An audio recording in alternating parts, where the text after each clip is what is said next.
What up, everybody? It's your man Dame DNYDC. You know what time it is. You see me and my brothers, my gentlemen right here. It's two mics up, man. You know that thing right there, right up there behind me. Two mics up. We down here. We rocking Tuesday night. Look, we got a lot to talk about. We really got right, Clip. Because I'm with you. I'm excited. We got a lot to talk about tonight, man. We had the Super Bowl, or lack thereof a Super Bowl. You know, like Sam and I was talking behind scenes. I think it was the buildup or the angst or the anxiety of Bad Bunny and his performance coming out. We're gonna talk about that tonight, man. We're gonna talk about culinary, food and our heritage. We're gonna talk about generational anthems. We're gonna get into, is a degree worth it or not anymore in today's age? So much more. You know, I hope y'all are settling in.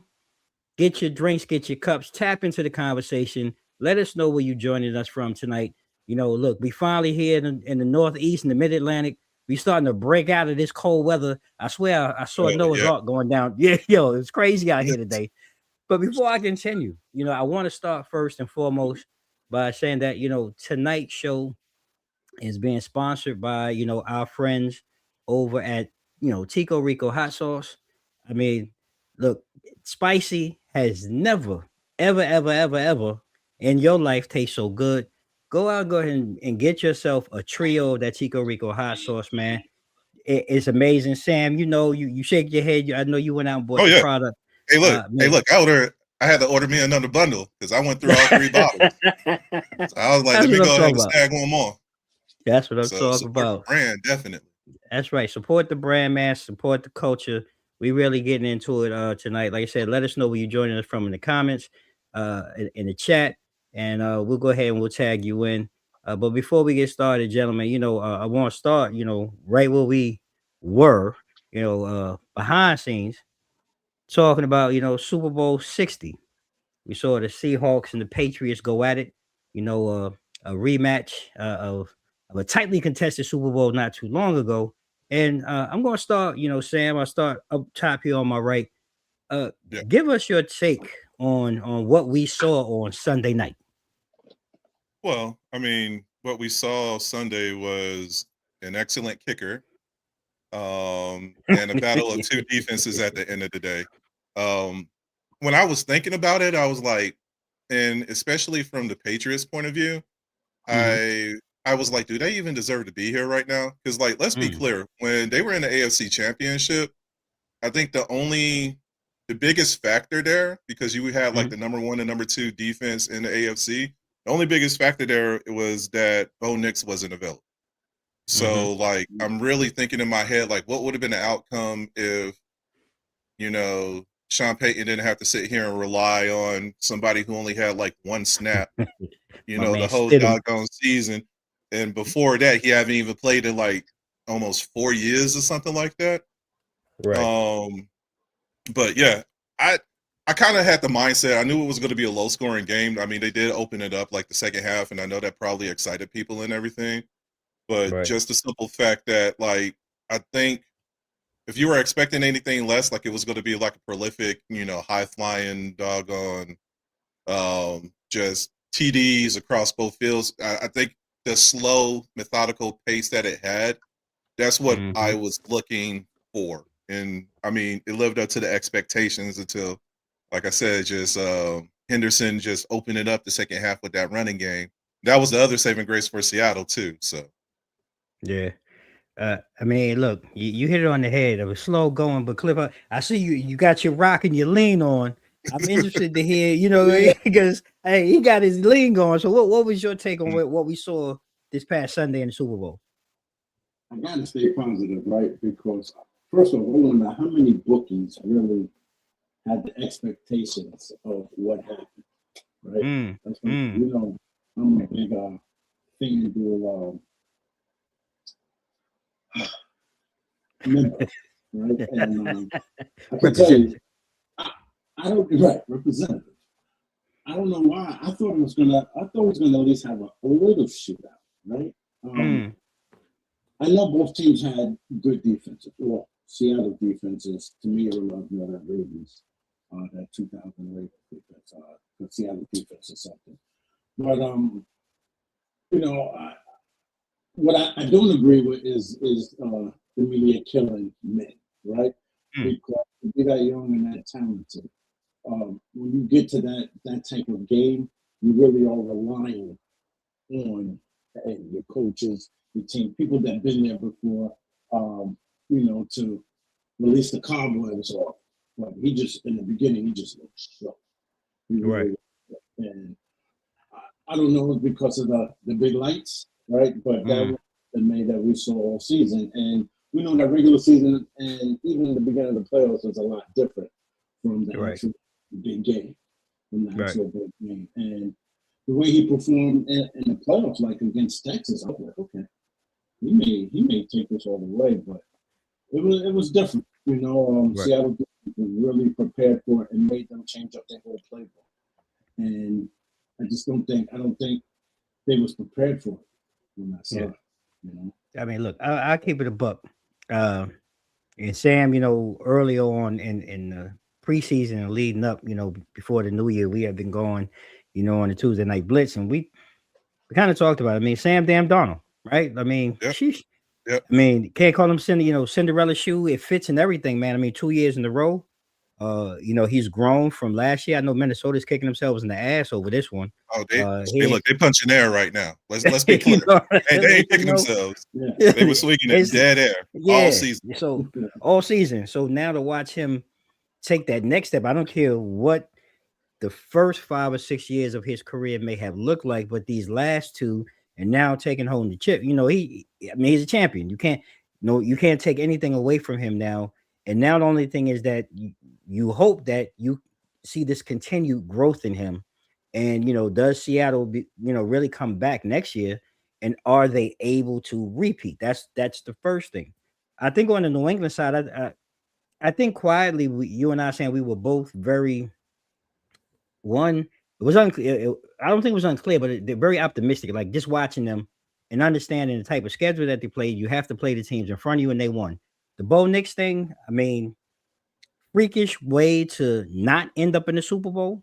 But New England took that victory. And I agree with what Cliff just said. I just think, it was too much. That Seattle defense was too much, and they shriveled up under the lights. I just don't think they were prepared. And really, the announcer said it early on in the game. Seattle, New England's going to have to stop Seattle's running game. That was the focus.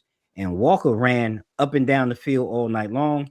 Sam Darnold missed a couple of deep passes early, but once they settled in with the kick game, like you said, they really kind of settled in, and there really wasn't much competition. It was, like I said, where I was at, it turned into more of a social event, and it became what we're getting ready to talk about now. Really, after looking at the score, Before we continue, I do remember at the beginning of the season when we were going over conferences and divisions and everything. Yes. And we were talking about the NFC West. I heard you right here, but I don't really feel that Sam Darnoldness, you know what I'm saying, as far as that ownership. Because it wasn't there. You know what I'm saying? No faith. You know what I'm saying? You were Sam Darnold, Michael McDonald. I don't care who Seattle got there. You know what I'm saying? Sam like an elephant. Sam like a motherfucking elephant, man. Specifically. So I just listen. Yeah. All right. Yeah. All right. Talk to the people. Okay, all the lenders out there. Yes, listen, lenders. No, I don't. I was not high, and I'm still not high on Sam Darnold, but I will eat my words and say that I have to be. I was wrong in my statements on his capability, and one being a quarterback in prime time. I was incorrect in his capability of leading a team to not only a championship, not the NFC, but also a Super Bowl. And he did what he was. And somebody said, and I don't want to say this because it wasn't Trent Dilfer-esque. he actually had a little more involvement than managing the game. He actually was a participant in this. So I was incorrect, Sarge. I was incorrect early on. Thank you. Lenders, I was incorrect, and I stand corrected by my brother. Yes, I did. So Sam Darnold, my hats off to you. Congratulations to you and the Seattle Superhawks for taking home the championship this year. But as I was saying, and I don't know about you guys, it seemed like towards that end of the first half, going into halftime, it did really become more of a thing of what was, Bad Bunny's halftime show going to look like. And Cliff, I'm interested to hear from you. Kicking this in your face and saying it all already. What was your take, or what was your thought, or what are your feelings on that? Well, the $1 million scenery was nice. The set, the performance set was nice. Myself, I mean, I'm not bilingual. I wish I was. All right, but if I was bilingual, I think my money would be on a whole nother level, right? But right. I'm not bilingual. I couldn't understand what he was saying. However, the people that I do know, they was enjoying. You know what I mean?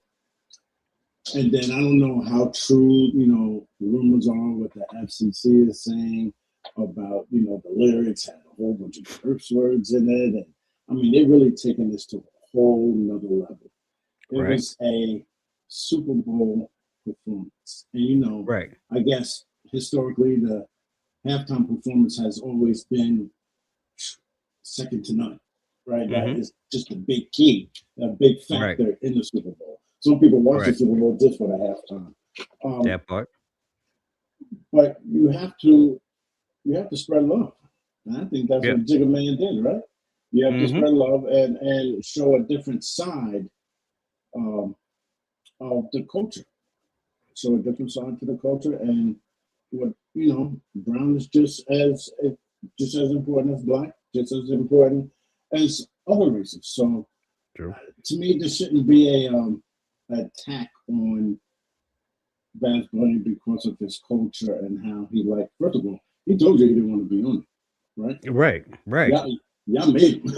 Basically, the media, America, y'all made him get on it. So he's like, okay, if I'm gonna get on it, I'm gonna do me. But I tell you what, the culture loved him.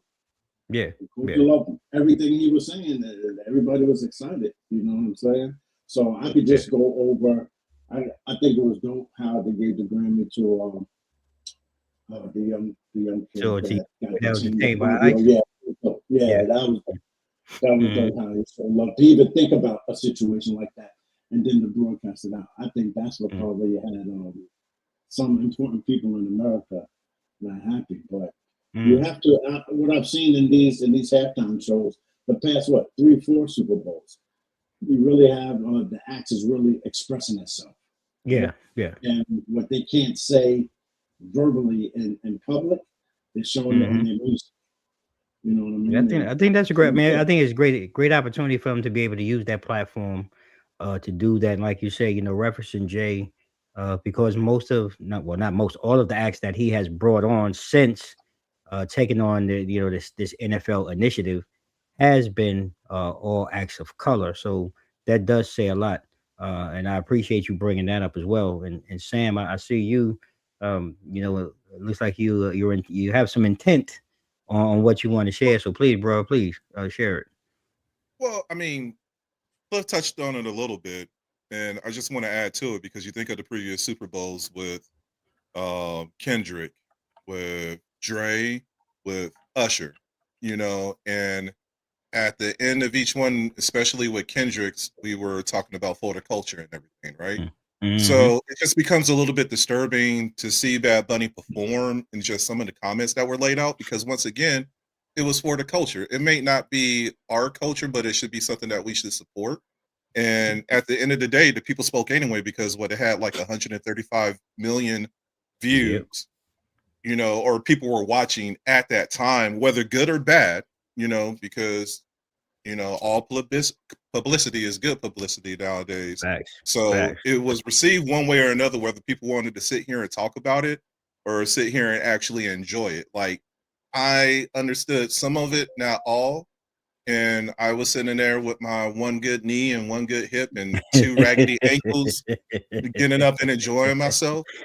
My family was digging in and everything, but it was, it was Bad Bunny's moment. He was one of the top like Spotify artists, of the year, what he generated with his album. He's just coming off of multiple Grammys and everything. So Right. like, let him have his moment. Now, who knows what next year is going to bring, Right. but I just wish that it was more of a collective, instead of people like, it wasn't like it was a bad performance. People were more or less bashing it because they couldn't understand what was Right. going on. But the performance told a story. Right. So if you could just follow that story, then you would get the gist of everything that was going on. So, my hat to Rock Nation. I don't know how many more years he got left as far as like his Right. deal and his commitment with the NFL. And that's the thing that we need to be leery of too, because you're We're going to gonna have wrap those him up. same We powers. gotta wrap him up Yeah. after this one. Yeah, those same powers that may be, they're going to be the same ones that's going to come over there. And what we have now, we might not have for much longer. So we just, as the years go by, I want to say he probably got like 2 more years left. Something I like can't that. remember where he officially, 7, 8, like, it was 7, 8 years or whatever it Yeah. was, or something like that. but we're getting ready to come to a close. So who knows, how the What's gonna rest come of behind these, it? these performances are going to be. So, like I said, I just commend everybody who was out there on that field during those 15 minutes. So, Yeah, I think for me, watching it, I try to tell people look at it through a lens of one, we're dealing in a landscape of ignorance, right? But we're Mhm. also looking at a landscape of business. So Yeah. let me start with the business aspect. And the NFL, as we know it, it is a business, correct? Right. Last time I Yep. checked, it's a business. But also, this championship, is this a world championship or is it just an American championship? Mm. Right. And to me, Yeah. you're selling this as a global sport now, right? Because when we look at the NFL as a business model, you are Mhm. in Brazil, you are in England, you are they're going to Australia next year, Mexico, right? So, Yeah. from a business standpoint, why not partner with, like you just said, Sam? This guy is, if not the most influential and biggest international pop stars who Mhm. happens to be Latino to Right. come to the Super Bowl and perform. This wasn't for America. And this is where I think a lot of Americans have to get out of their feelings about what they think that they own. Because you always want to take, and this is just me, I'm on a soapbox for a moment. We as Americans, we always want to take from everybody else, but we never want to give. This was an opportunity for us as a global nation, because we want to be global now with this sport that we all love, to allow an international pop star who's Puerto Rican, and I'm Afro Latino, I am Puerto Rican, and I'm proud to say it, for him to be able to come not to the United States, but to his own country, because we are Americans, to perform in his native tongue, which we as Americans, we want to always tell someone you're not American unless you speak English. But yet we have 7 states that we annexed from Central America. We are the second largest country that speaks Spanish. So make it make sense when you're trying to tell these people to go home. So Yeah. just understand, get out of your, this is not about MAGA. This is not about politics.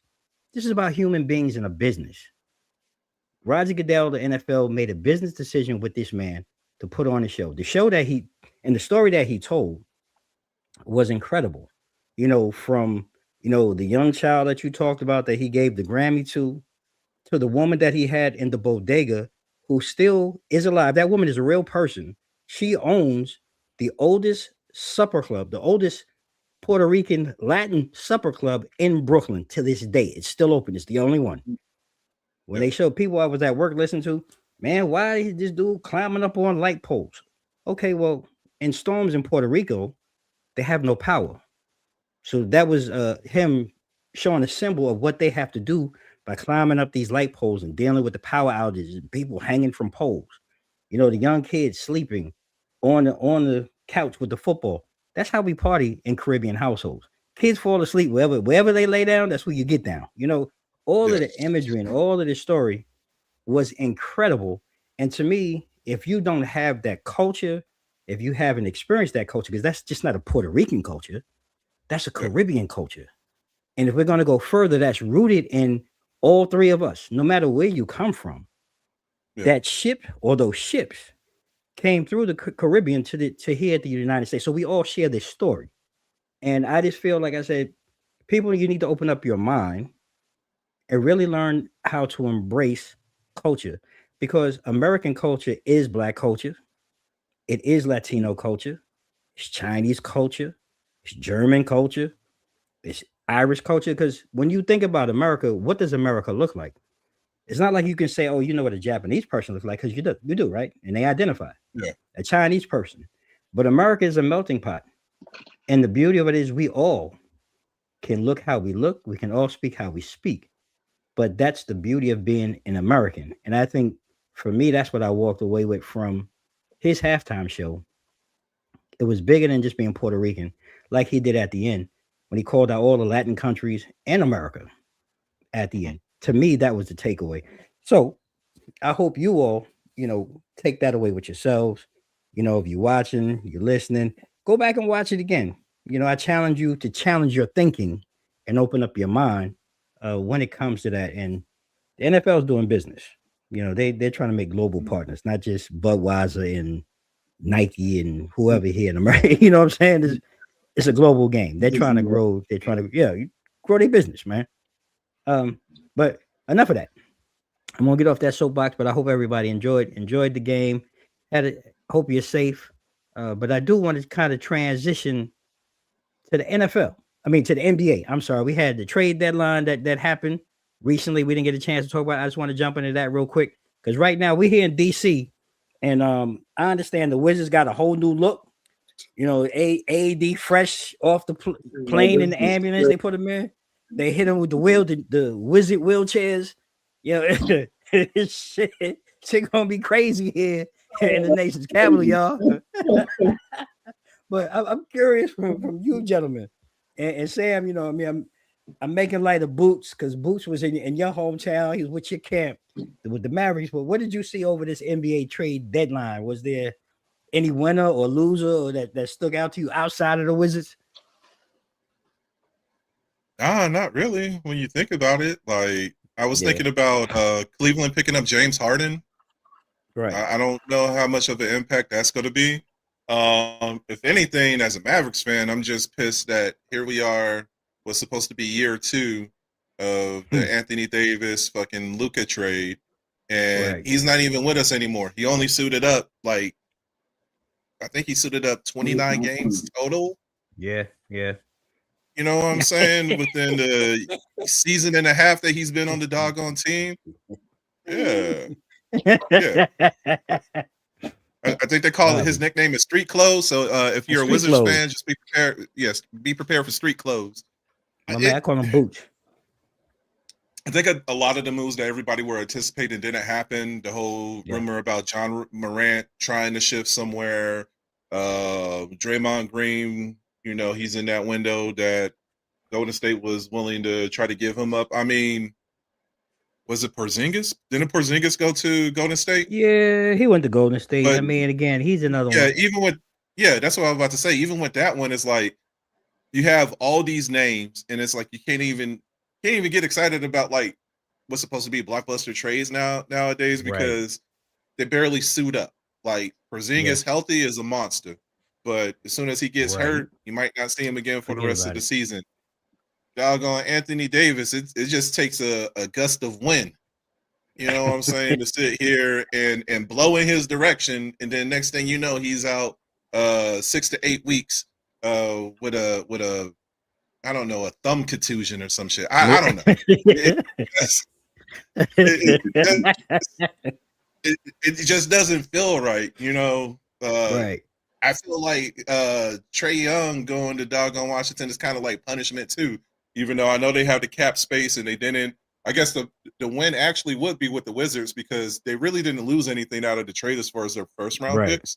So they still Right. reserved those so they could try to build around AD and Trey, but like they're not reliable due to injury. And I know the names are there, and hopefully it'll generate buzz for For somebody else to come. Wizards and everything. And now those seats are starting to fill because I've been looking at them doggone Wizard games on Monument. I watched the last couple. Yeah, I watched the last couple, and, man. like, them Been close fans- to a full house. Yeah, them close to a full house or empty house. Well, I mean, they were emptier early in the season, but since the trades, I mean, at least they ain't blacking out part of the screen now. I mean, they Which give is you more true. shine. Hey, look, they're not dimming the lights. You know what I'm saying? Like, let. Hey, look, Yeah, go I ahead, was at the Cliff. Knicks game. I was at the Knicks game last Tuesday, and Right. everybody was blue and orange. You would have thought we was in the garden. You was in Madison Square Garden.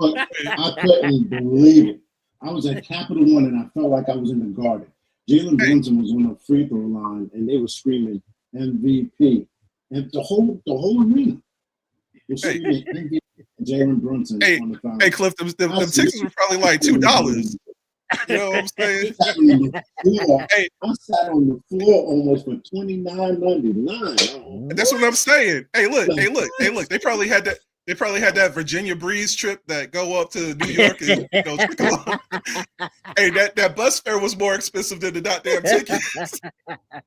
Yo, for real. That was For real, crazy. I've son. never seen nothing like that before. Crazy, son. When the opposing team is getting more love than the home team. Wow. The next day, everything switched up. They don't Wow. pay $1 million for broken legs just for the name. You know, Yeah. 'cause something had to change. But speaking of that, I'll let you close it out, Cliff. Like anybody else you feel like any other winner or loser that happened, during the NBA trade deadline? That Golden State, Porzingis going to Golden State, that would have been relevant if Jimmy Butler wouldn't have got hurt. Like, I think that probably would have did something for them. Charlotte, I like what Charlotte's doing. Yeah, they made some moves. They made a couple more. Even the Jazz, I was impressed how they got Jaren Jackson Jr. Yeah, man. So that I think. go ahead, I'm sorry. Yeah, I think that's a no. Go ahead, man. I think that's a good one to watch. Not for this year though. I think that's a next year setup. Because I think he's probably the most underrated all-star to actually get traded outside of James Harden. And like you said, so I like that. I think the Jazz are really gonna look to do something next year. Because that you took the words out of my mouth. That was my go-to. But go ahead. I'm sorry. And then my team, I'm glad we got Jose. Because I used to watch him when he was on New Orleans. Like his defense is crazy. You know, he's a frustrating point guard. He's a frustrating point guard, especially with Deuce is going to be out. Deuce is going to be out for a while, so I was kind of glad that they got him. So could fulfill that space while Deuce is out. But to Sam's point, any blockbusters? Nah. If Anthony Davis wasn't hurt, that would have been a blockbuster. But if he wasn't hurt, Dallas would have given him up. You know what I mean? So. Yeah, but it wasn't even a blockbuster. And he went to Dallas or Luka. You know what I'm saying? Like, it wasn't because he was hurt then. And here he is getting traded hurt again. And he's not even going to be participating in the season. So, like, I'll tell you what, I'll give his agent a lot of credit to keep moving him like that. And he's keeping his bag and not playing. Look, that's Rich Paul. Rich Paul was out here sending empty threat. Well, not empty because he's traded, but sending threats over there to Dallas. Like, yo, my man's want to bounce. Get him out of there.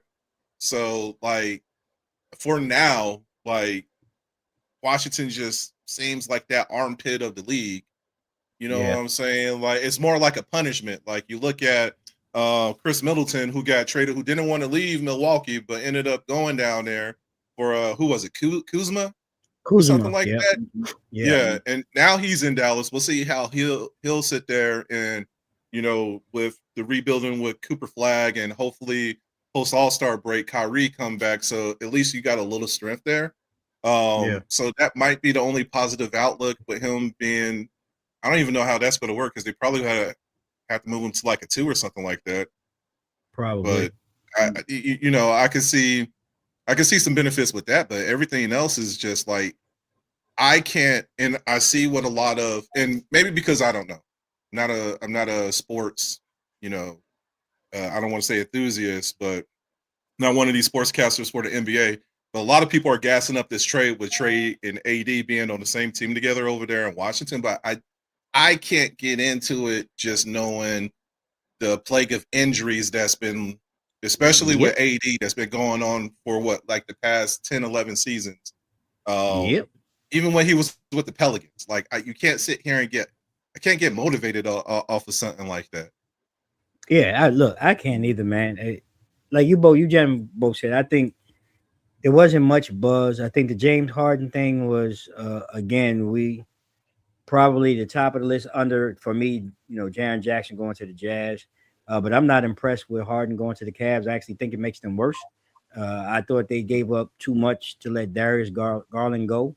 You got two pound and ground guys in Donovan Mitchell and James Harden. And again, James always seems to make it work during the regular season, but I'm waiting for him to shrivel up like a hot dog under the lights in the playoffs. So I don't really think it helps them in the long run. I actually think now it opens up the door, you know, for the Knicks. And really, we got to find our fire because Detroit has been kicking our ass for five.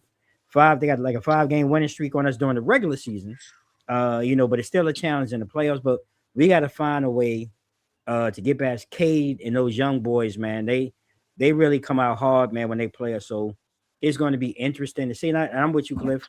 I'm not mad with the Alvarado deal, but when we gave up Gilbertson to Chicago, we gave up size and depth. And I would have liked to have gotten maybe a swing guy, you know, maybe a 2-3 or a guy that can play the 3-4 if we're going to give up that size, because we still had Josh Hart. I know Deuce was out. I think we could have made it work, but I'm not totally mad. I agree with you, Jose Alvarado. He's a dog, and he just gives us some depth in the backcourt. So it'll be good to see, you know, what transpires as the NBA season continues on.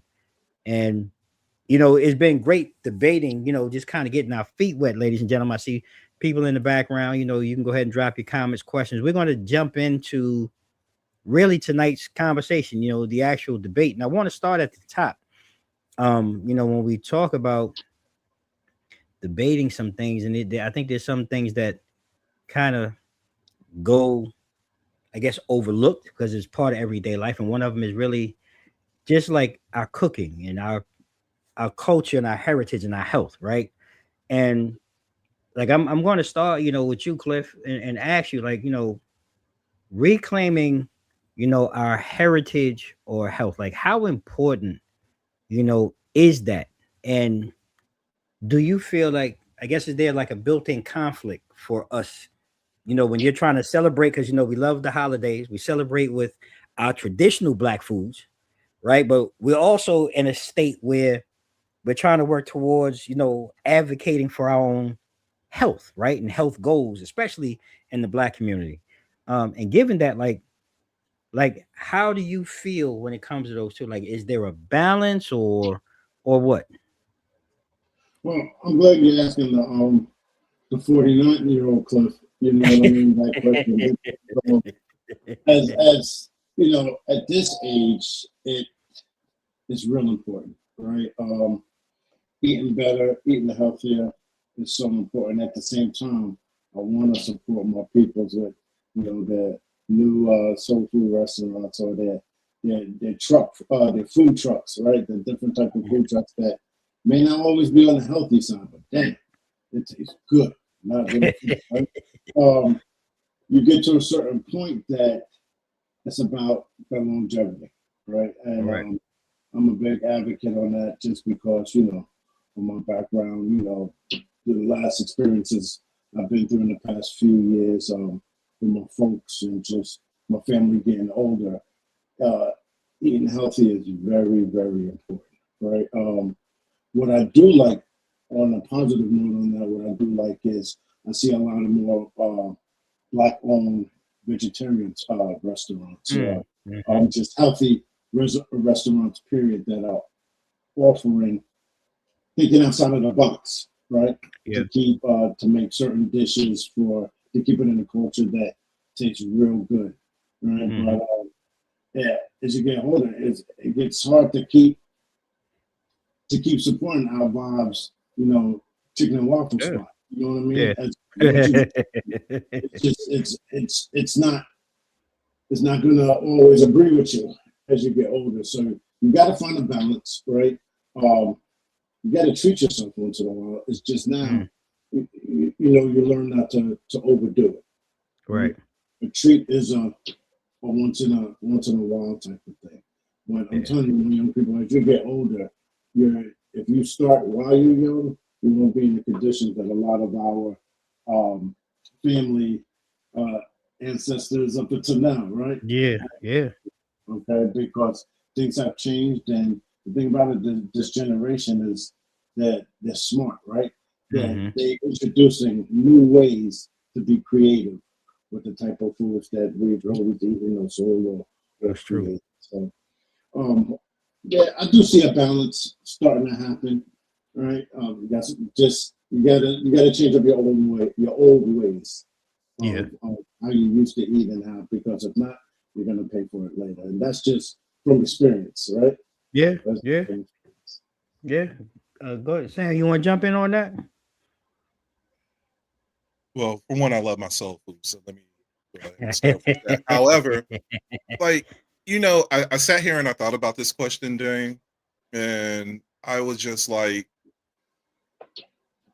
when you look at it, you go from the struggle meals and, our folks having to sit Yeah. there and basically take whatever we had and cultivate it into a meal, to feed their families and everything. And over the years, that's how it kind of got passed on or got the label as far as like soul food and everything.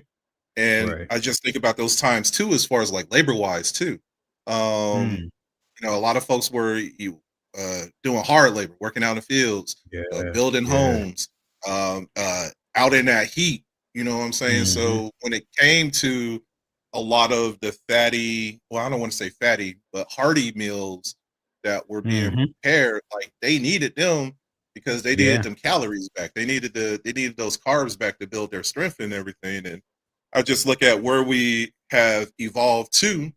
A lot of us, a few of us still have those hard labor jobs, but you know, ain't I work from home, or I train. I'm Right. not out there, except with my time in the military when I used to have to get up, at 0:30 in the morning, to do my physical Mm-hmm. fitness and everything. Like those days are far and few between, if I'm being honest.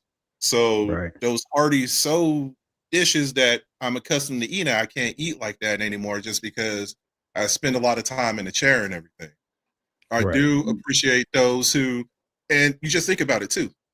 Um, our culture is high with like diabetes issues, kidney issues, heart Yeah. issues.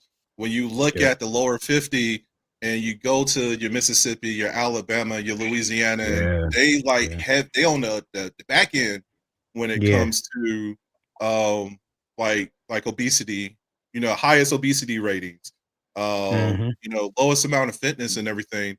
That's where the challenge is at. So I do appreciate our chefs that are out there who are trying to put that spin, on those traditional foods. So at least we still try to keep, our past with us.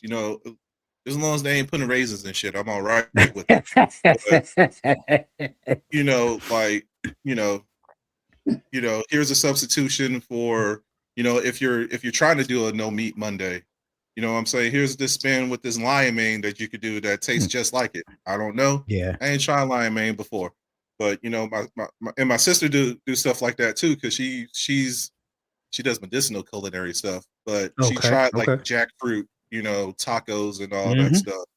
When I Mm-hmm. went to EDC last year, uh, they had like vegan trucks out there, and I'm gonna save the best for last, but the thing that we're going to in March, like they have food trucks that still celebrate our culture, but they have those Mm-hmm. healthy options out there for people too. Okay. So I really Okay. feel like it's good to have that, variety out there.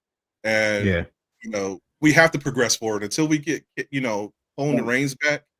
on some of the issues that we have within our own community as far as like with health and everything and wellness. And Yeah. I think that's the other thing too, because a lot of states are some of the medical care is becoming scarce and far between too. So, but at the same time, like a lot of healthy options aren't available in a lot of communities Yeah, because that's so prices true. So true. jacked up. You go to a Whole Foods or Trader Joe's because you're trying to sit here and be clean. Yeah, It costs more than me grabbing a bag of chips or grabbing the Little Debbie's or exactly. anything like that. That's where Exactly. the difficulties at. Like, Yeah. my grandma used to make a pound cake and my aunt makes it now too. But shit, it's like 3 pounds or 3 cups of sugar. Right. And Give we're him over here straight talking about diabetes. obesity and diabetes. Yeah, Right, right. exactly. He is straight diabetes. You know, Yeah. pecan pies. Pecan pies ain't nothing but syrup sugar. You know what I'm Yeah, saying? man. Man, Yeah. You literally baking man, syrup, sugar, and butter with a couple of That's eggs. it. You know what I'm saying? So, That's it. so and these good. are like I agree with Cliff. Like, I like to So dabble in it, good. but at the same time, like since I'm not active like I used to, like I have to watch, my hearty meals and these like, I don't mind a pot of collard greens, but like I don't do ham hocks and all that stuff in there. I might put like a smoked turkey leg or something in there nowadays because you Right. still get that flavor, and I'm not taking away from it. And I know there might be some of y'all out there like, oh, you gotta get the real thing, but like I don't need the gout in my doggone in my big toe. Like Good job. you know what I'm saying? Nah, You never it's know. true. And like I think the other thing is like our lifespan is starting to shrink a whole lot more too. Yeah, it is, man. And I think It is. that's what I'm concerned with too. Like, I don't think I hope I could be like my grandfather who lived in his 80s, but Mhm. as time goes on, like that gap becomes smaller and smaller. And It's shrinking. you know, especially since we're on the other half of the spectrum too, when it comes to longevity, like you have to put those precautions in place. Yeah. Listen, I think you both hit it. Like for me, just looking at it, like when we talk about like reclaiming, um, you know, black culinary traditions, if you will. I think there's a whole lot that really goes into that, right? And for me, it's not just sometimes like heritage versus health. It's heritage really evolving into health, I guess, if you will. Is one Yeah. way to look at it, right? And um, one of the things we're talking about too, like, and I agree with both of you, but I think it's more about just working to reclaim the full story of that creativity, like you both talked about, like under oppression, making magic out of scraps, and building. Like we really built our community around the table. And some of those dishes, like you said, Sam, they were high in fat, high in sodium, because people cook with what they had at the time, and it wasn't really about they didn't care about what they ate, but that's Hmm. all that they really had. But if we Yeah. evolve like into today, like we were talking about, like we know more about, the options we have and the responsibility for us to adopt those options, right? So the real power to me is really in preserving the flavor of the memory, right? Yeah. And really using the techniques so our culture doesn't cost our lives and our blood pressure, to go up, right? So at the end of the day, I think heritage is the soul of everything. And we really want, to use that so we can pass down the recipes that we had and use the change, if you will, in culinary, backgrounds in our chefs to go ahead and make healthier options, like we're all talking about, for us to be successful and maybe trim down or reverse that cycle of that gap getting smaller and working to, increase that gap. So, work on our diabetes and our blood pressure and, you know, the situation that, like you said, a lot of our friends and family in the deep South are dealing with. Um, You hit it on I the think it's head, man. important. You hit it on the head. What you just said just brought it back some memories because of heritage, changing that, right? Yeah, I remember being young and my grandfather, we'd go down to North Carolina, we'd go to a diner and he's getting scrapple. yeah, man. No clue what scrapple was, but Right. that's what he knew. As I got Yep. older, I had to understand that's what he knew because that's what he grew up on because that's Hmm. all he had. You're right. That's all they had. They couldn't get the Yep. bacon So, part that you could. You couldn't get turkey bacon, right? yeah, Mhm. right. I mean, Scraps. that's Yeah. literally what they worked. That's what they worked and lived off of. Was those scraps, and it's unfortunate But like I say, we talked about. I think we're in a place now where we can evolve that. With the culinary chefs that we have, the type of foods and different things that we have at our fingertips now to be able to make a conscious decision to do better. At least I'm not saying you got to go out and change your lifestyle tomorrow, but if you integrate small steps to eat different types of healthier foods, I think it goes a long way. Like saying, let's just change, let's reverse that gap. Let's get it back to where it was. Look, people living to 90, 100 years old instead of, people. I mean, I hate to say it, people dropping dead at 35, 40 now. So it's just like, Yeah. it's a whole thing. And the next thing I want to throw out to you guys, because this is about like evolution, and we talk about oppression and debate these things, but let's talk about degrees, college degrees and things of that nature.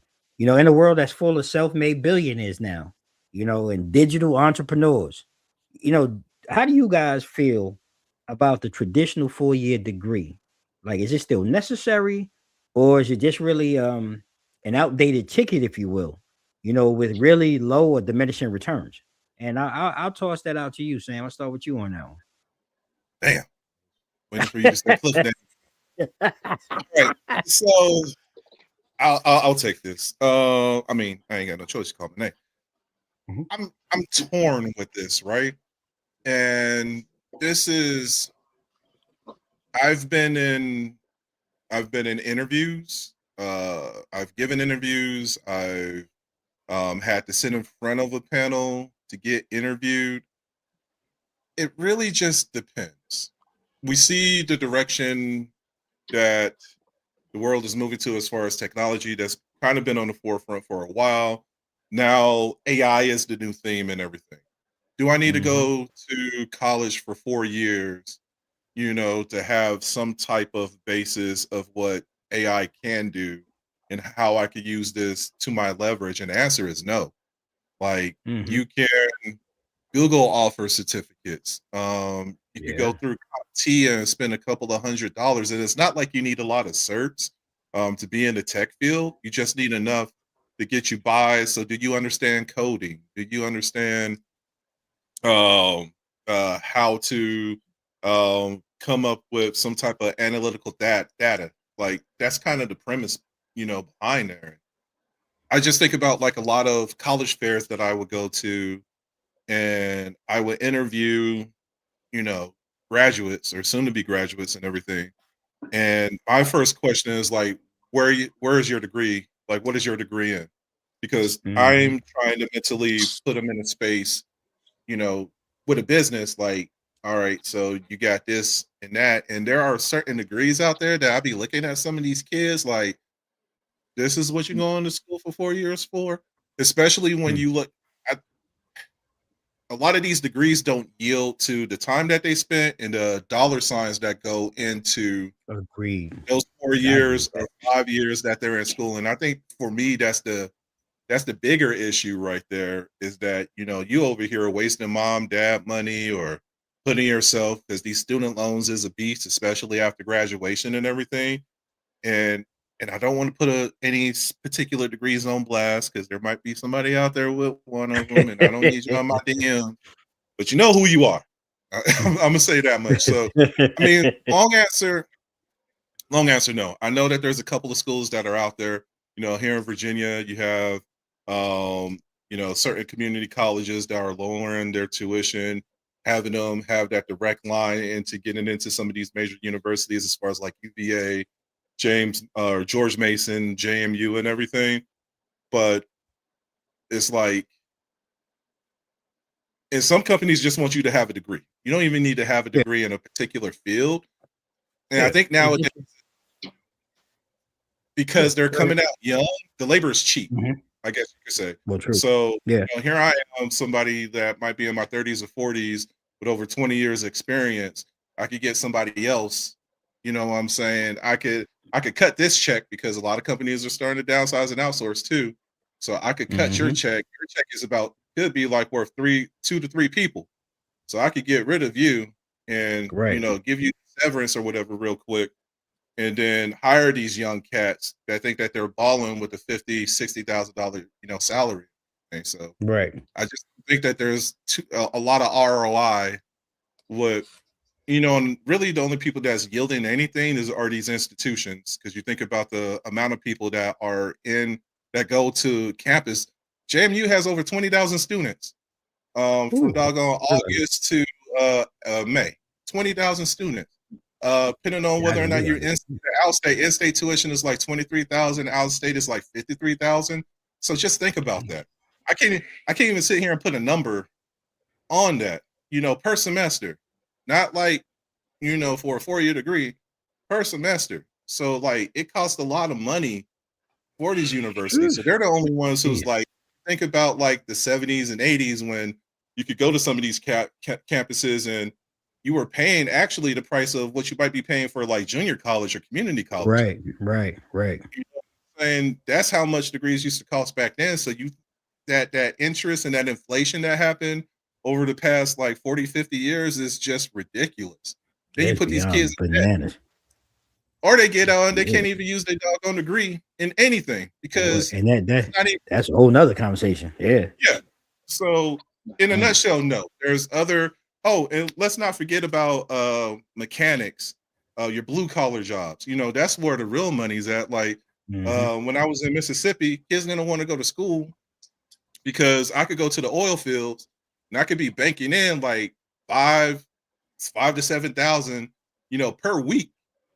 Just going out there, do a 30-day turnaround, come back for 2 weeks, spend my money at the casino and other places, get back out there on that rig and everything. So there's a lot of blue collar jobs that are out there too, or self-made people as far as like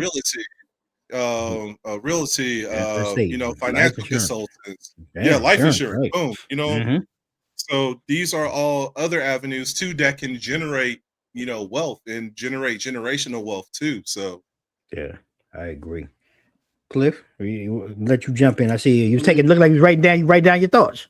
Yeah. Sam spent a lot of facts. You know what I mean? And to his point, he's absolutely right.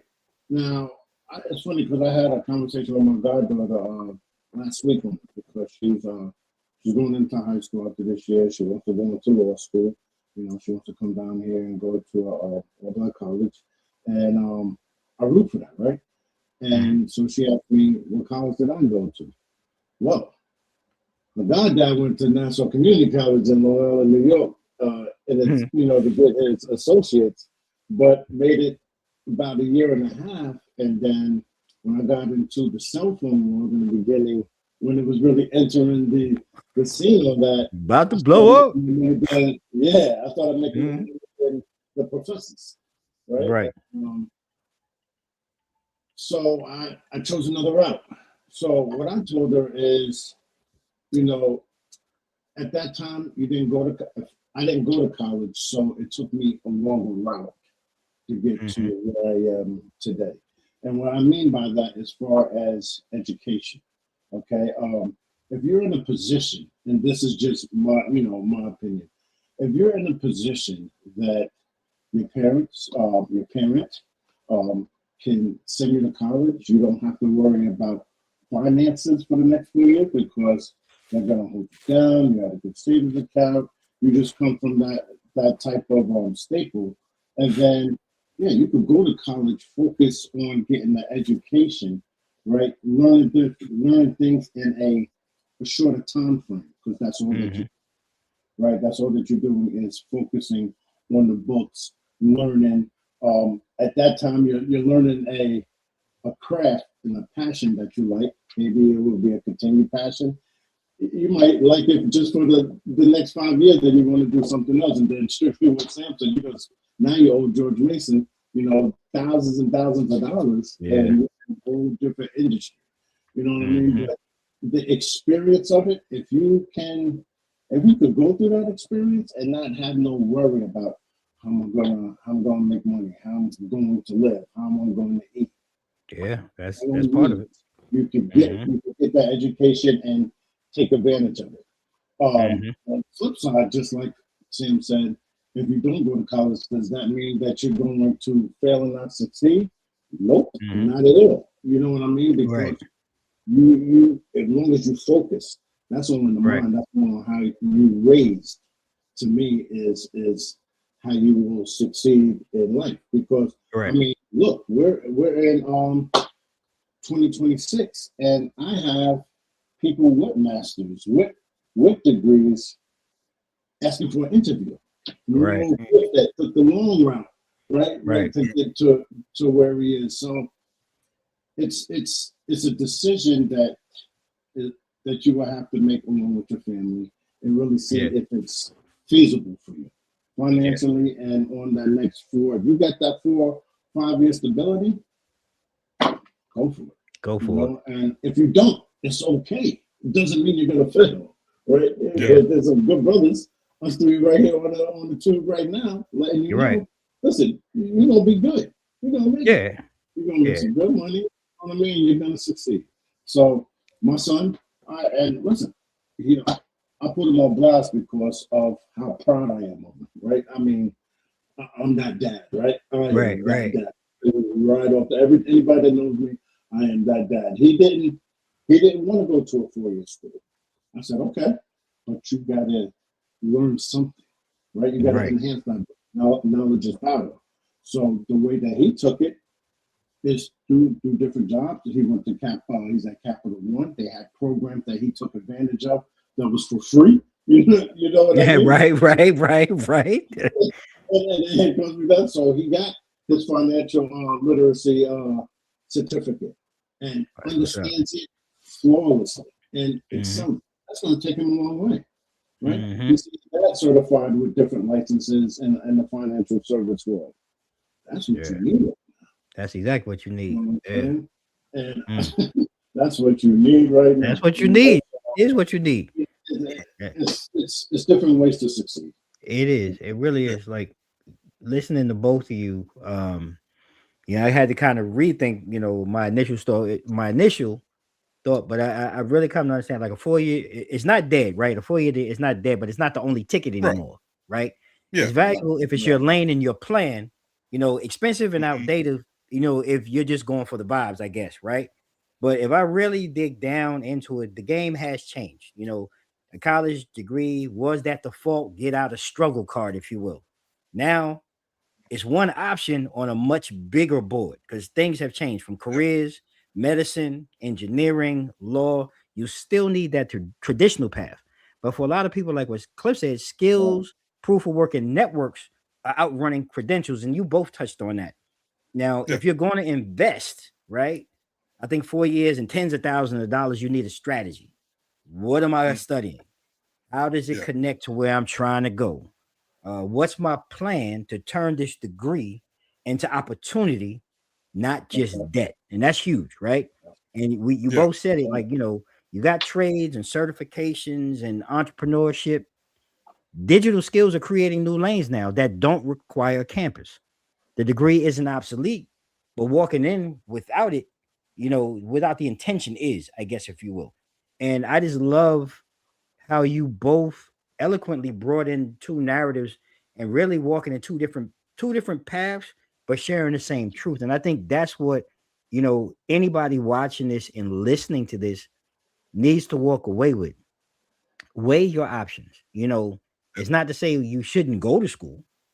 Yeah. But if school is not for you, like Cliff said, don't get yourself burdened down with a note that you may never ever be able to pay. Find a trade, like Sam said, find a vocation. If you have a skill with your hands, especially, or if you're a creative thinker or a creator that can create things, go a different route. Go online. Like Cliff said, I mean, I love that about his son. Knowing, and this is part of a parent too, knowing your kids too.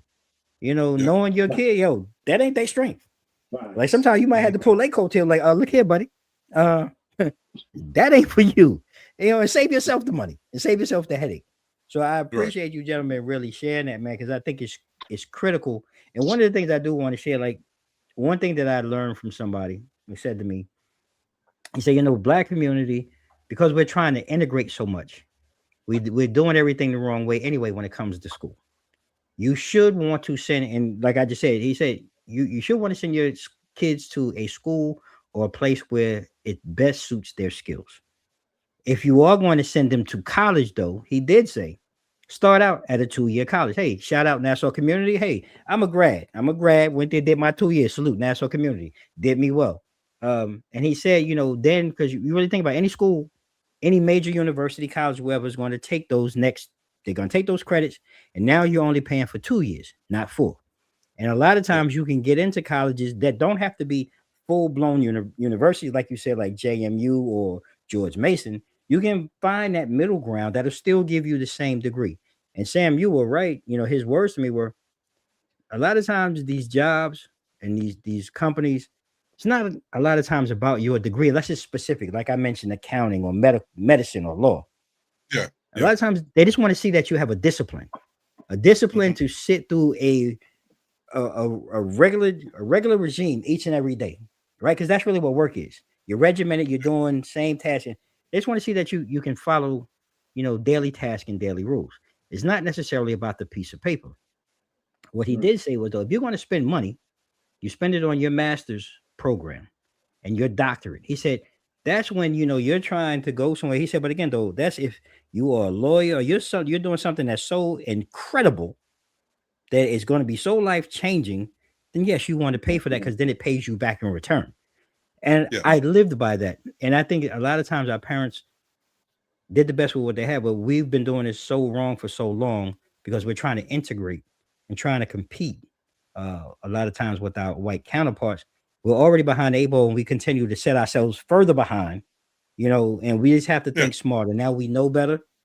We have to do better. So, I want you all, if you're watching this, and I see a couple more people in the background, share that, with your circle. Just think about these things in a different way.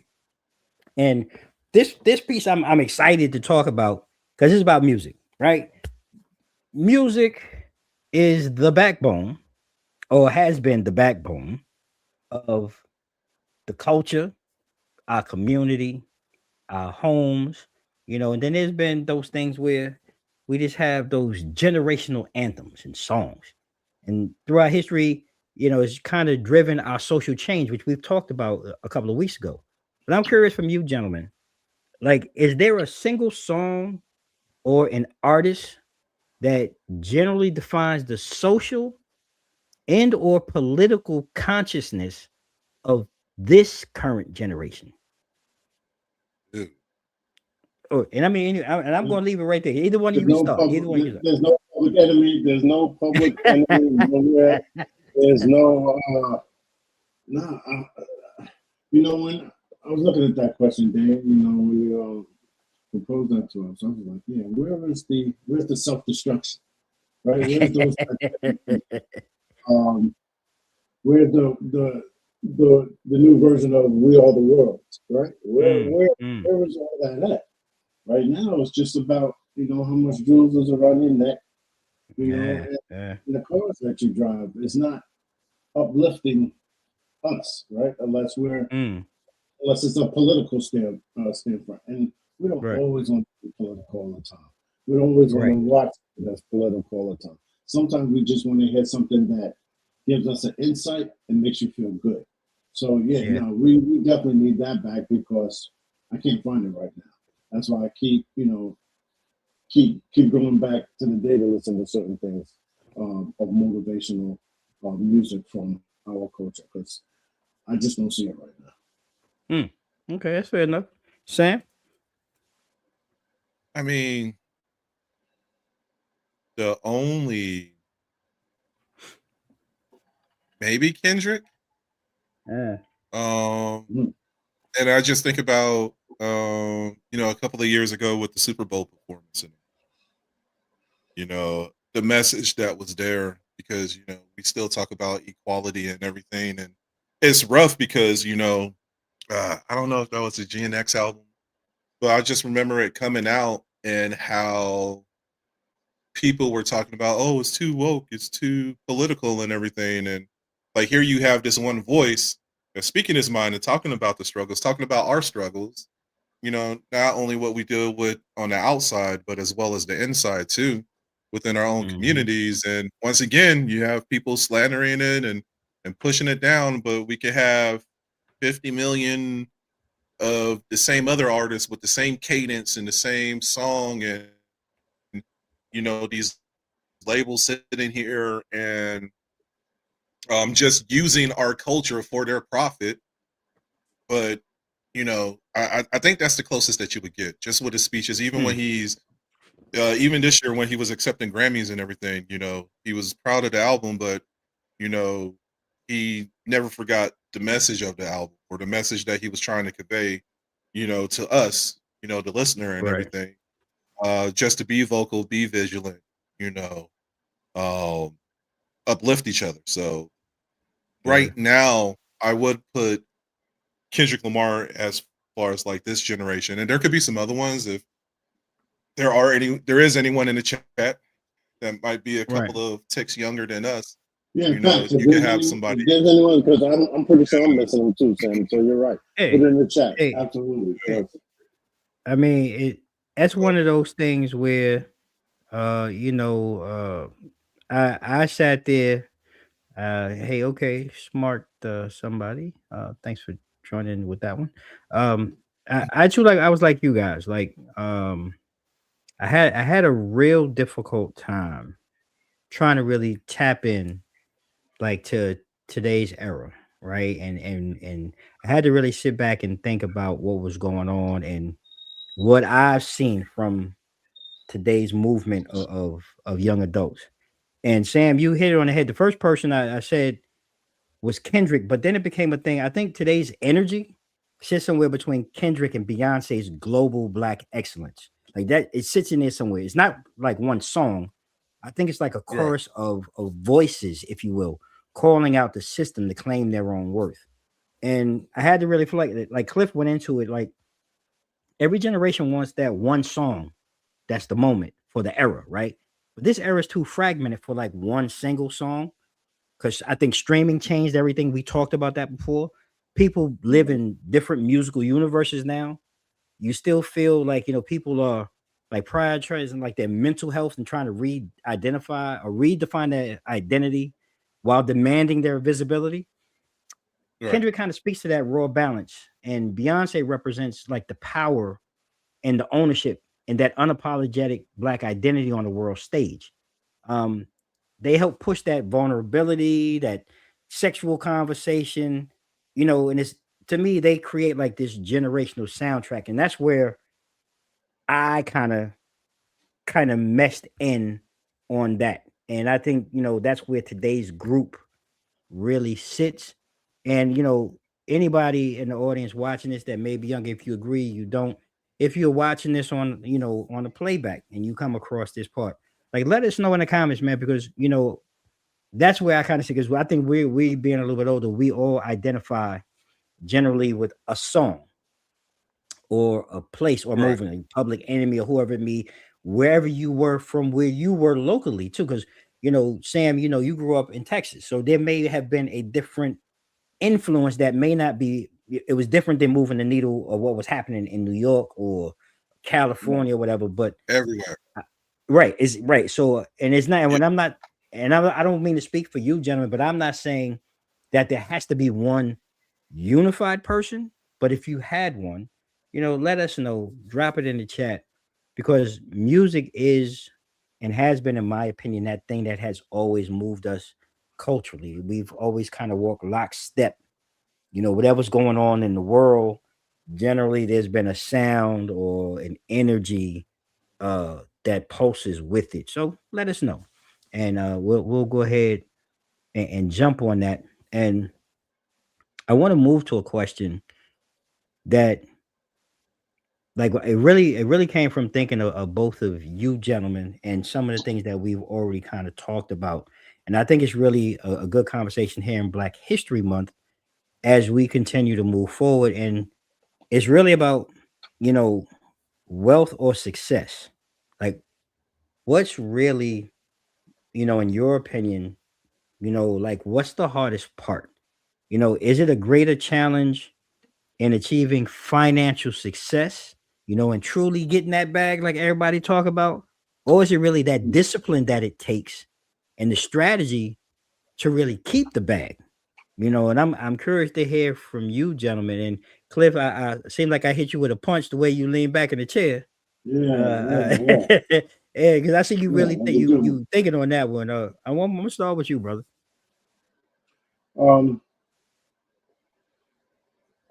I mean, we shoot for wealth, right? We want to create Mhm. generational wealth. Success you could find early and still take you a very long time to hit that wealth, right? Mhm. Because you could be successfully stable where you're at a part of your life right now, and Right. does not mean that you are nowhere near wealthy, right? And then people that are rich, yeah, uh, I feel that I'm rich in life, right? Right. Doesn't necessarily mean I have to be rich in my pockets, but I'm rich in life, and that lets you know that rich in wealth is Mhm. two different things, and they're so far apart. Right. So success can definitely come early. To get to that wealth part, you gotta get that success train has to keep going and going and going and going, right? Unless you hit that instant stardom, right? Or unless you hit something that gets you to wealth real quick. But Right. wealth is wealth can take you a short time, it can take you a lifetime, but Yeah. success you can hit early to sustain yourself, to Mm. keep you satisfied, right? It's just about Mhm. how far you want to go. It's just Mm. about how far you want to go. I like that. I That was a like good that. question, though, Dave. That was a good Yeah. question. Sam. So I'm gonna start off with a quote, and it's everyone's chasing wealth, but few are studying the endurance. Mm. So when I say that, we're so quick to sit here and even with media, TV shows, movies, and everything, it's all about getting the bag, right? Right. So it's easy for the culture sits here and they glamorize the acquisition of getting that wealth, but they never talk about the preservation. And I think that's where the kind of like the success at keeping it. And then Cliff brought it up several times as far as financial literacy, having that mental discipline and creating some long term plans to Mhm. sustain the wealth that you have. And then the last part of it is generating that generational wealth too. Um, it's seldom seen in our community. Yeah, we got, athletes and actors and actresses and everything. But what about your own brand? What about your own Mm. LLC? What about, your own business and everything?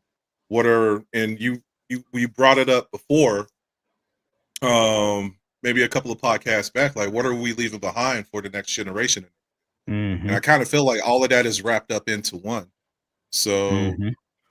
that's kind of my stance on it. Like, I think the wealth is That's powerful. is there and it's available for us to seize it. But what do we do once we get it?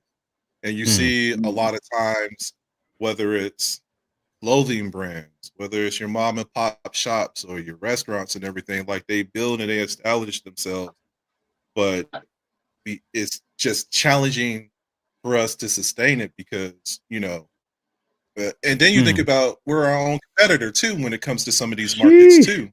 Yeah. Yeah. And you could sit Yeah.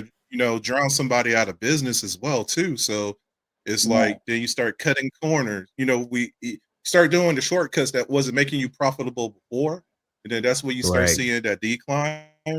And Yeah. then just as like I said, just as quick as you build that empire, now it comes crumbling down and everything Yeah. too. Just So like it's that. that self perseverance aspect of it that I think as a community we need to sit here and work on. Mm. Listen, man, this one right here was like I said, I thought about both of you and listening to both of you and your responses, man. It's really hard to follow up because you both. I mean, it's really hard because you both hit it, and I'm sitting here like in my mind, like all I can really say is from my perspective, and not to beat a dead horse, but you guys hit it on the head because a lot of people underestimate right? How many ways there are to lose money once you finally start out, and you need to have some talent and a little opportunity. And a lot of times it's more about the opportunity, to really make things happen. but also I'm really listening, like you said, Sam. Just so a lot of times we're knocking ourselves, off the ledge, So keeping it, too, is also, about self control, like you guys both said, financial literacy, smart investing, and really learning how to say no. And I can only speak for me, Mhm. as learning as a solopreneur, how to say no to things that feel good. I mean, it Yeah. feel real good in the moment, but it can cost you in the long term, right? You know what I'm saying? So, and you both guys hit it, like it's that mindset of shifting from I made it to I'm building something, right? Yeah. That outlives me, hopefully.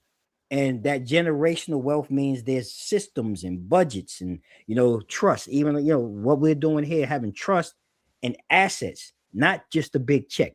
That's the goal, but Yeah. you might not have it right now. Yeah. And man, you guys really hit it, because so many times we see people glorify, that come up. But the quiet, consistent choices a lot of times after the come up are really what separate a moment of success from a lasting legacy. And you gentlemen, man, like just even just listening to both of you and like now really having to rethink, because even in them, I just had to rethink really what my initial thought was to this. So I thank you for, I don't want to say the Yeah. challenge, but the real talk and the realness, because I think this is what we need in our community more and more, and not only just amongst men, but amongst ourselves in our community, for us to be better, long term, and really build that. And we talked about it before, though. Even though you build it, though, your kids might not want it, and we talked about that. Yeah. A couple of shows ago. So if Yeah. y'all want to go back and check that out, because that's a whole nother conversation in itself. And there's one other thing that you guys kind of talked about briefly. Sam, I think you touched on it, about like platforms and creation, right? And Mhm. there's that thing today where we have the content kings, the creators and their platforms, and especially like now what we're doing, podcasting, streaming, it's a full-blown era right now. And Yeah. as creators, we're gaining more power through direct distribution, audience access, whether it be live or on the playback, streaming, audio style. I'm going to ask you though, are mega platforms, consolidating like the control of it and turning content producers into glorified, work for hire, employees, and because that's a side I think a lot of people don't see. And I know, Cliff, you have your own show that you also work with, with Sean and Chris with CSC podcast. So I want to start with you on that one. Like, how do you feel, about that, work for hire and really kind of being taken advantage of, if you will, now in this streaming era without owning your own distribution or not owning your own distribution? Yeah, I compare insurance or the financial services world, as you call it, to the music industry, right? Let's take a big label for an example, right? You're an entertainer, R&B singer, or you're a rapper. You get signed to a major label. That major label gives you an advance, right? You get an advance of $1 million. That $1 million is not yours, right? That's basically a loan based off of your sales, right? You could go hot. Your album could just go on fire, depending on what type of deal you sign. All right. Even though you had a hot album, you still own that million. You didn't touch over that $1 million yet to see it. Okay. Yep. Now you hot right now. Your second album comes out. These labels give you another advance, another $1 million. Now you $2 million in the hole, and you're on your second album trying to make that hot to make some money, but that money's not coming to you. That's going to the company because you got that $2 million loan now plus interest. Right? So that company is making money while you got the advance. And what do? We get advance, man. We're going to buy houses, cars. We're not investing it to turn that million into $2 million so I can take the $1 million that I owe, pay them back, and now I got my $1 million.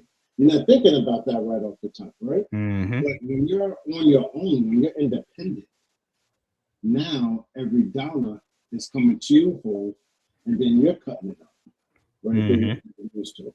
I'd rather have 800,000 followers and ask each one of them for $1 to support my business.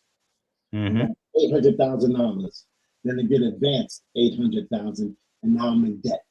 Yeah. I'd rather climb up to that way, right? That's the main reason why I became into the broker world independent. That's why I started my own business, because when I was what you call a captive insurance agent, I mean, you're working for a company, you're getting the salaries, you're getting the 401ks and all, which is all great. So don't get me wrong. However, I was just getting a little piece of the pie and doing 100% of the work. Doing 100% of the work. So I decided to sacrifice some things and bite the bullet and grind and hustle and put myself on a budget so I could get the bigger piece come home to me. Now I can set myself up, set my family up the way that I want to get you going. Now you see people that asking you how you want to do it. Now they want to join you. Now you're getting partners. Now you're joining the team. Now it's a movement. Mm-hmm. Right? So that's creation. That is creation. That's smart. Yeah. Now that's creation. Right? Yeah. You're creating your own path. Okay. And that's what worked for me, because I just mentally it was killing me that I'm hustling and only getting a little bit. Yeah, that's definitely creation. And then at the snap of the finger, if they didn't want my services no more, I'm getting that tough talk. Right? But you like bet though. I'm good. I'm out.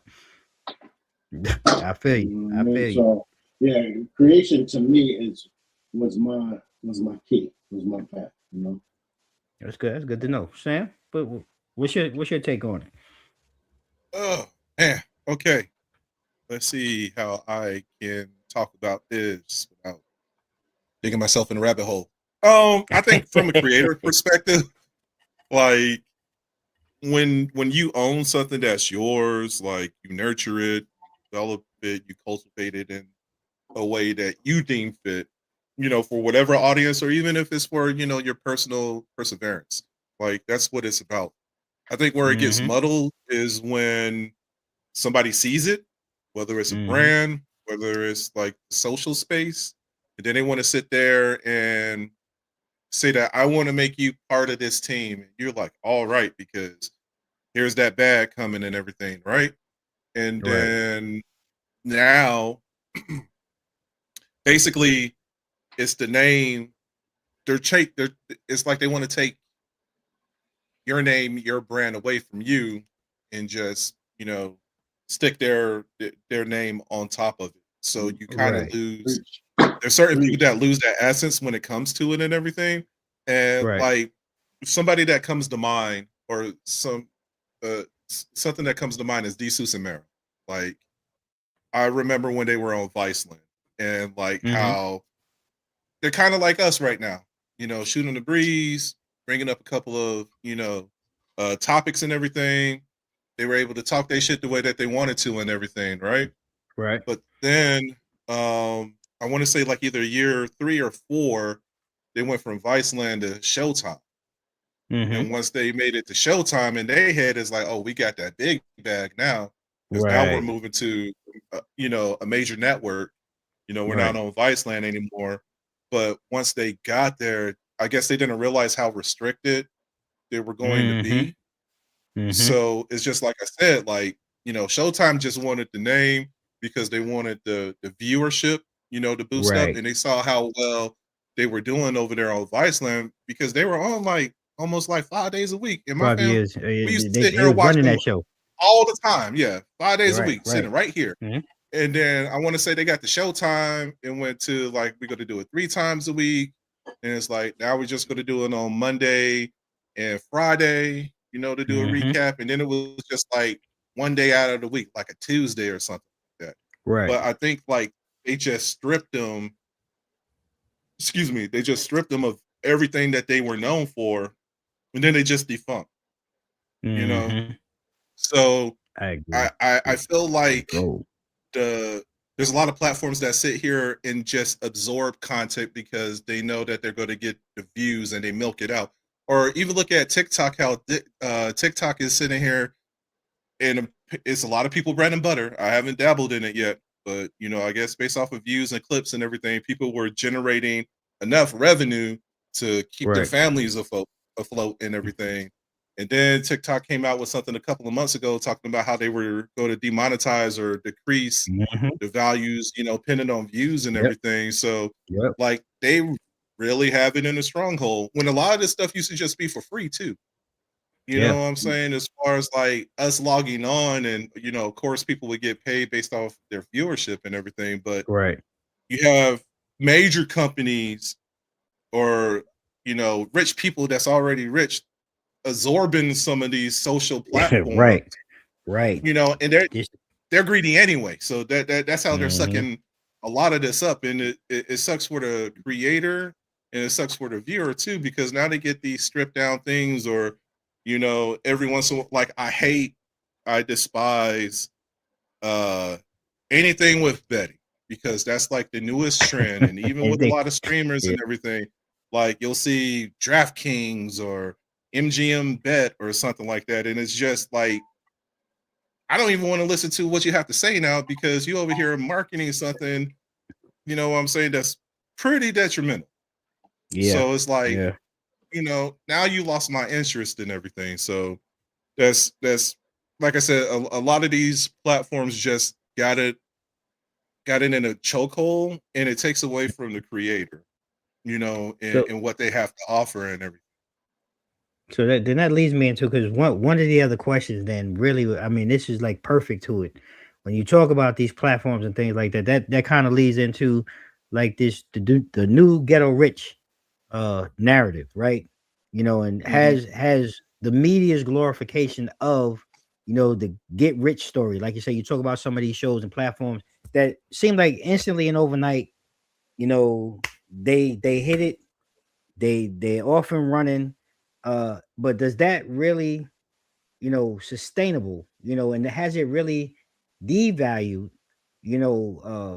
I guess the story has become, a thing where now it's boring to be disciplined and put in the work that's required for you to be able to obtain wealth, you know, and has Yeah, it really now made it less aspirational for people because now they just wanted this, all they looking for is that one time, right? yeah, So, yeah. and I think that really ties into this. And I'm curious because, like, I'm gonna let you speak to it, Sam. Like, how much further Okay. do we devolve into this, if you will? I mean, we're going to continue to devolve because now we're talking about fast money versus sustainable Mm, growth.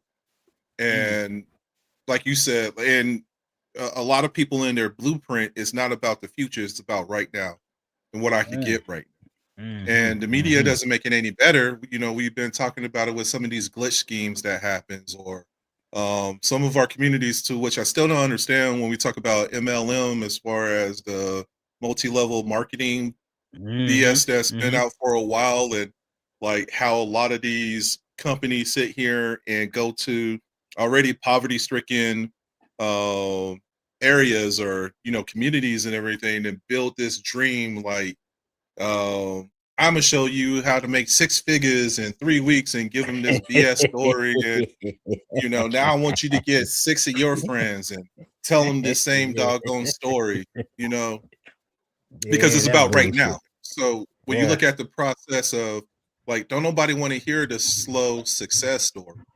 You know what I'm saying? Mhm. Don't nobody want to hear like how you had humble beginnings and it may have taken you a few years to get to where you need to be, but you know now, you know you're sustainable for you and your family, and it was hard work. You know Yeah. they don't want that now. It's like I want it now, or I'm in a Yeah. bind and like I need this now. Like I can't wait 5 years or whatnot. You know I have some friends that look at me, you know, because I'm retired. You know I still work and I train and Mhm. everything, and you know it's like well you know I want to be like you, or I got some other folks in it that I get a text message like hey. Um, let me know if you have a job out there that I could work from home too and go, go on company trips and all that shit. Mm. And I was just like, no, just for the simple fact that I have a skill set. Yeah, I have a skill set. I have a particular skill set. And it's that skill set that got me to where I'm at today. You didn't spend 25 years in the Army. You don't have not only the grit, but just, like we were talking about experience. Like, yeah, I got certificates and still working on my degree, but I have the work experience. I have the military training that they gave me throughout the course of my career. And that's where I'm at today. That's why I got hired. And even if I wasn't back in the military sector, the first job interview that I had, it was because of my experience, and they saw my resume and everything that was on there. So it was like, I have an ideal role for you. It's organic, and they built it around me. It wasn't me going into a company and having to conform to what they were about. They built this positions particularly just for me, so I could go in and professionally rattle a couple of heads and get them back on, get them shipped right, and show them what right looks right and everything. So, like, it's awful because, when we talk about those stories and, we sit here and we talk about what we had to do to get where we're at. Either you have that small circle that's might sit here and congratulate you, but more times out of any, you have that same community that'll sit there and frown on you and like hate on you. Ain't that the truth? Because you decided, you decided that you didn't want to struggle. You know what I'm saying? I don't, I know that it's, and don't get me wrong, I know that it's hard out there for a lot of people. And I don't know everyone's story, but I just know one thing, like I've seen the struggle, and I don't want to get to that. I don't want to be part of that. So, and those are the things that, I talk to my kids about, or I talk to some of these young folks about, like, build yourself, propel yourself to a level and a status. And it's going to take a little bit of backward planning. It might take a little hard work at the beginning of it, but it's going to pay off if you stick to it. We need more of those conversations within our communities, minus these quick, easy come-ups, because it's going to burn you on the back end eventually. Bruh, man, you hit it on the head. Cliff, I see you nodding through all of that, because part of this, we were talking the other day, like some of this can apply to some things and that we were talking about the other day. But I want to give you your time to go ahead and speak on it, man. Please go ahead and share your thoughts. Instant stardom, right? Everybody wants instant stardom, and like Sam was saying, you got to go through that grit, right? Sam, I feel you, bro. You don't know on an everyday basis how many times I have. Now, I want to run my own business. How are you able to do this? How are you able to just pick this day to take off? Or how are you able to take your work with you when you go travel, so you can stay where you at and not worry about coming home? I didn't just get up and it just didn't happen like that, right? I've been in sales for years, right? I pushed that retail grind. You know what I mean? I did those doubles in your malls and your retail brick and mortars. When I got into insurance, I didn't just have my own business, right? I was working 6-7 days a week. You know what I mean? I have my claim to fame. You know what my claim to fame was in insurance thing? My claim to fame was dealerships, right? Because it was fast moving, quick policies that I know I can make money on. I will go sit inside a dealership, and dealerships sales reps, they have crazy hours. They do Monday through Sunday. I went in there and sat in there with them. Their customers was my customers. They bought a car, they got insurance with them, right? Yep. I do that for every single day, right? Until I got to the point that, all right, it's a marathon and it's not a sprint, right? So I got to the point I was able now to start controlling my controls, right? I can pick and choose now what policies I want to take, how I want to do it, where I want to do it, what days I want to work. It didn't just happen overnight. Like they say, I had good success in insurance with a short stint that I'm in. I've just been in insurance for what, 8 years, but I've been in sales for 25 years. Right. Right. And to me, sales is just the product is always different. I don't care if it's insurance, cell phones, or you getting your chimney sweep. Right. Right. You know what I mean? It's Right. the customer service, and it's in you. You know what I mean? And so instant stardom, and does people understand where instant stardom comes from? It's not necessarily about just your pure skill, right? You had to get a connect from somewhere. Instant stardom, somehow, some way, 80% of the time is all on who you know. Yep. You know what I mean? Unless or being at the right place or the right time. But if you're not that individual, if you're not in that ratio that's going to get that instant stardom or that quick way to fame, yeah, you better strap on. You know what I mean? Put the pads on and get on that field, because it's going to take practice. You know, you can't.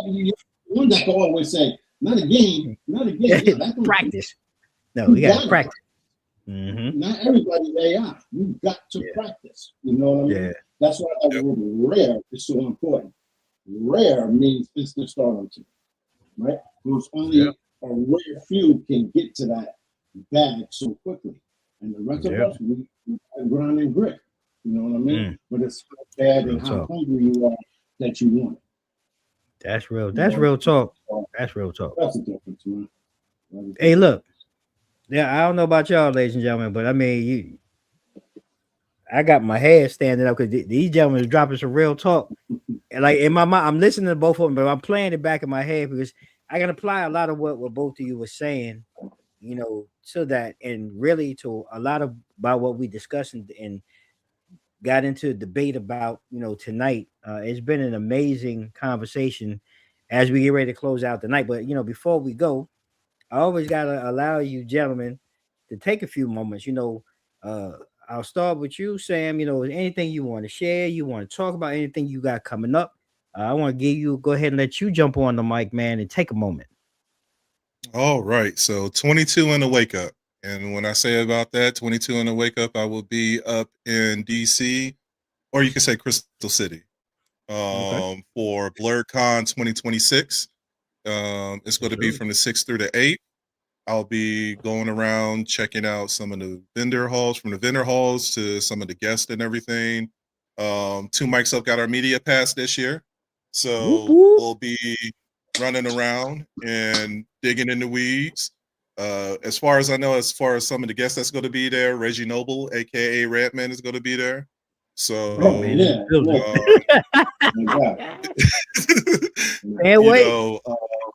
and on top of that, you know, some of the brothers that been up here before with the Let Me Talk podcast, they're going to have, you know, their seminar or their open forum there too. So I can't wait to get there and kick it with them and everything. And it's going to be a good time because it's a convention for us that goes over pop culture, music, anime. Like you go right there into the Hyatt and you look down the elevator, you go to see a big ass arcade over there. They're going to have open forums. Vendor Hall is really awesome too, because of Substantial. Hopefully he'll be there. He worked with DJ Najubez, so he's somebody that I follow on a regular. So it's just going to be a good time. I'll be asking random questions like beat on the street, trying to dig into some people's thoughts about, you know, who they feel is overrated. Give me a overrated gym. Or an underrated gym that people think are overrated, you know, talk about their top 5 MCs, top 5 protagonists when it comes to anime, just a whole bunch of stuff. I'll be running around. So I can't wait. And I can't wait for y'all to kind of come into my space, Dame and Cliff. That's what we doing, bro. Yeah. That's what we doing, man. I talk about these things all the time, but you get a bird's eye view too of exactly, you know, how we celebrate, you know, our culture when it comes to, you know, music, pop, anime, all that good stuff. Well, look, so all I can I'm say excited. Is I'm excited. I mean, I think it's not even a thing. I know, like, this is what this platform is really all about really expanding, you know, more than just everyday things, right? because we are so much more than just everyday things. And you know, Yeah. whether it be anime, music, comic, whatever it may be, I'm a well versed guy. I don't know a lot about everything, but I think I know enough to Yeah. be dangerous. But I'm actually Yeah. I'm honored and happy to be able to come out and support and do something together. You know, the three of us to be able to get together and really, like you said, Sam, be in your space, man.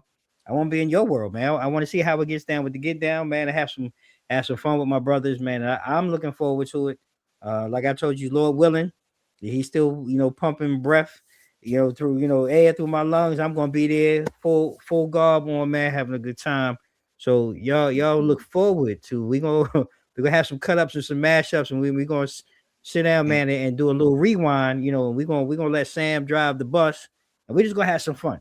You know what I'm saying? So I Yeah. look forward to that, Sam. Thank you, I appreciate it. And I'm glad that you brought up comics too, because there are a lot of Black comics or Black comic artists, especially when we get the vendor hall, so we can support them. Tuskegee Heirs is actually one of my favorite comic books. And like, just of course we got to support our own, and this is one way of doing it too. Definitely. Most of that. Look, I know about. I don't. I need to reach out to my cousin, because I mean, when I talk about Black comic, my one of my cousins, man, this brother could draw, and I mean, he did his own Black comic books, and his own characters, and the last thing I heard that he did, and I gotta verify, but the last thing I heard that he did, so the Cottonelle commercial with the Bears, when they first started rolling out the series with the Bears, that was his animation and everything, his drawing, and everything that actually helped bring that to life. So I gotta reach out to him and find out. But yeah, I'm excited. I'm looking forward to it. For those of y'all who don't know, man, look, Sam, I mean, he's definitely, brother here. Man, we love him to death. Osage Gaming on IG. Man, salute him, for his 25 years. He's a gamer online. The brother can cook. He's been a big help here as co-host on Two Mics Up. He brings the real, man. Like, he's really the grounding force behind a lot of things, man. He keeps it real with us. So I appreciate you, Sam, and we'll look forward to more of that. Cliff, what's going on, man? What you got going on? What's popping? What's happening? Go ahead. Man, we bring a new wave to the insurance world, right? That's what we do. Right. We bring a new wave to the insurance world. Shout out to, we got Durham Insurance Agency. Shout out to Miss Janika Durham. She is the owner, putting her team together. All right, we are hiring. All right, just to let you know, you're a striving insurance agent, just got into the game, or if you've been into the game of insurance for a while, you see my email up there, clifton.durham@td3insurance.com. Email me, resume, your inquiries, your interests. All right, shout out to Encore Insurance Group. Those are my brothers out there, Rod Powell and Calvin Royster out in Richmond. I'm part of their team as well, where we're serving the whole country, employee benefits coverage, strong commercial, personal lines. We got a connection going to be out in Texas with SG Sean Jones, his tax company, CBA. He's doing a big run out there, teaching people about taxes, how to sell taxes. We're going to do a webinar out there in Texas. Shout out to the Black Friday Network. We're going to be in Vegas, all right? We're going to be out in Vegas in March. If TBFN, Damon Sam, the Black Friday Network is an all-exclusive, all-Black insurance agency organization, countrywide, all right? We've got members from Colorado to California to New York to Connecticut. We come together quarterly, right, in different cities throughout the United States, bringing agency groups in, right, and giving them opportunities, giving them tools to succeed. So looking forward to that. Big shout out to NAAIA, the National African American Insurance Association out in Central Virginia. We're holding different events out in the Richmond area. You can come get your headshots. We're throwing different events that you can learn about insurance, learn about financial services, learn about life insurance, how it's the cheap code to wealth, right? Okay. You don't just have to rely on the stock market. And we out here making noise, man. We're making noise in this financial industry, connecting with everybody. When I say financial services, I'm not just talking about insurance agents. We got CPAs, financial advisors. We have PIP, what's called insurance lawyers. We have underwriters, bringing it all together for the culture, right? We are in this industry, and we are making some noise. shout out to you, Dame Sam, for just allowing me to promote my industry and my passion. I love doing on this network. Love being part of this team. Can't wait to go to your realm, Sam, and just I want to bring my son. I gotta bring him with me, man. You gotta allow me to bring him with me. So we gotta see if we can sneak him in a backstage pass or something. see if we can get him included, man. I know he will love that too. But yeah, I appreciate you, brother. And thank you. Hey, look, man. I think this, like I said, this is what it's all about. Bringing diverse backgrounds together, where we can speak openly about so many different things. You guys are, extremely amazing, in my opinion. And, I appreciate you both, ladies and gentlemen. It's Clifton Durham, founder, owner of TD3 Agency Insurance. You can check him out on IG. He's the founder of TD3 Insurance. He's a mentor. He's a community leader. Co-host here at Two Mics Up, man. Look, you want to talk business? If you ain't heard nothing, Cliff will go ahead and help you talk some business.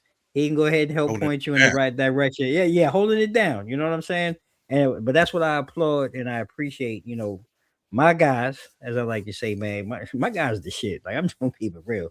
My guys hold it down, man, and I appreciate them rocking with me each and every week. And look, before we close out of here, look, if you haven't done so already, I don't care if you still here in the background watching this live or you watching on the playback, make sure you go over to www.2micsup.com.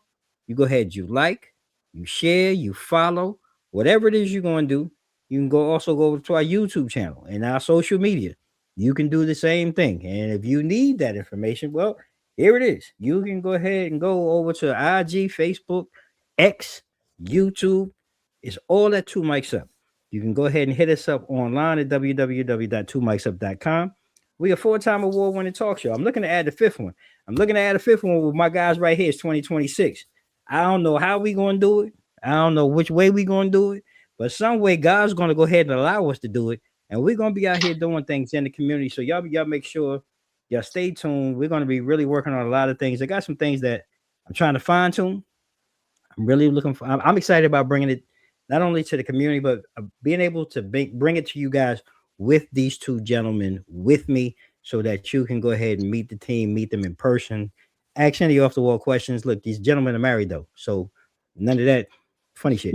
But but come out and ask some questions though. Come out and ask some questions, man. Hold it down and let's have some fun. Lastly, before I go, 2 things. Tomorrow night I'll be back. All new show. I'm going to be back with 3 former guests. These women are going to be talking about resilience, purpose, and empowerment. Dr. Sharnice Carter, Leanne Heron, and Erica Vanessa. They've all been here separately in their own shows, but I'm bringing them back tomorrow night together. I'm excited because these are 3 women that I've had the amazing pleasure to get to know, share their stories, and they're going to be with me tomorrow night. We're going to be talking about those three things, and I'm really looking forward to talking about that. And really now, I mean, we're going to close out tonight's conversation. Hey, man, look, I'm trying, Cliff. Yeah, I'm trying, bro. I'm trying to bring this, man. People miss out on positivity, right? We know that we can be as negative and ratchet as hell, right? We know that. We that's the easy part. I don't care how you cut it. That's just part of our nature and part of our culture. So we can do that. But we're trying to bring some positivity, just a little bit, every now and then, because we got some ratchet shows coming up. But tonight's conversation really was about culture and the progress that really it don't always ride in the same lane. But we do have the power to steer them both. I don't care how you do it. You can just grab the wheel sometimes and steer. Whether it be from the kitchen to the classroom, from that music beat to the bank account. We're all wrestling with legacies that define us, and our futures, we're still shaping them.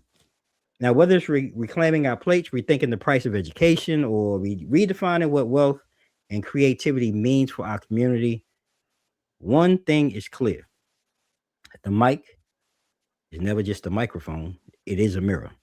So as long as you go on and continue life, and when you leave here tonight, keep that reflection going. Keep questioning, keep building, and keep speaking up. Because at the end of the day and at the end of your story, who we are and what we're becoming still needs two mics up.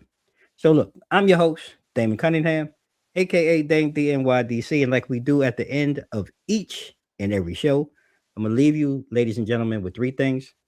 May you all stay safe, stay blessed. Mike's out.